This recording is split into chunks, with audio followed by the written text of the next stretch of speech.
Tapi adakah Indian Kelantan percaya Kelantan? Sama. Oh ya. Kalau tanya Indian Kelantan pun, Kelantan dia. Saya pernah naik flight dengan orang India dan dia ni dia peguam.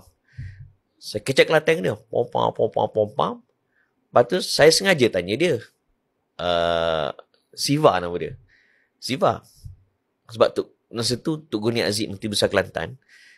Tok Guni Aziz kan dia selalu menggagaskan nak laksanakan hukum hudud di Kelantan dan sebagainya. Saya tanya dia. Saya kata, Siva, awak setuju Kelantan awak hudud? Kata, dia jawab, boleh belana. Maknanya boleh sangat dia kata. Saya kata, tidak, awak bukan Islam, apa awak setuju?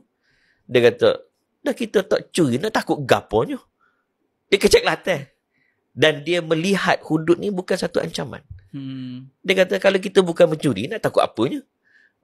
Kalau awak curi, memang patutlah awak takut, dia kata. Nak sebut dia dua benda. Pertama, integrasi kaum. Kedua, tasawur dia pasal agama yang syu'e agak clear lah kat situ. Dia macam memahami agama. Dia memahami agama. Sebab masa zaman arwah Tok Guni Aziz jadi Menteri Besar Kelantan, dia buat polisi tau. Kalau sambutan Maulidur Rasul, sambutan Ma'al Hijrah, sebab Kelantan dia buat, dia rare sikit. Kalau Maulidur Rasul, dia buat kuliah sirah untuk mengingati Nabi SAW. Sambutan Ma'al Hijrah ke, ataupun hari-hari kebesaran Islam, ceramah Isra' Mi'raj. Tok Guni Aziz letak polisi, mesti panggil komuniti non-Muslim untuk datang ke masjid, dengar kuliah. Di Kelantan. Saya tak sure sekarang ni masih lagi ada polisi. Saya rasa masih ada. Tapi Tok Guni Aziz memulakan. Dan saya nampak sedikit sebanyak dia memberi kefahaman kepada non-Muslim tentang tasawur agama yang betul. Dan Tok Guni Aziz pula dia dihormati oleh ketua-ketua agama yang lain.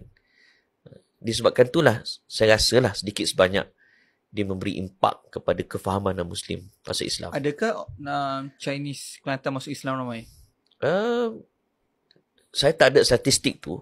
Tapi daripada segi mata kasar? Mata kasar seolah-olah ya. Tapi saya berani kata paling kurang lah mereka lunak dengan orang Melayu dan orang Islam di Kelantan. Paling kurang lah. Sebab itu berdasarkan pengalaman saya. Nak jawab secara objektif, saya tak ada statistik. Tapi berdasarkan pengalaman saya, mereka boleh hidup bersama dan lunak terhadap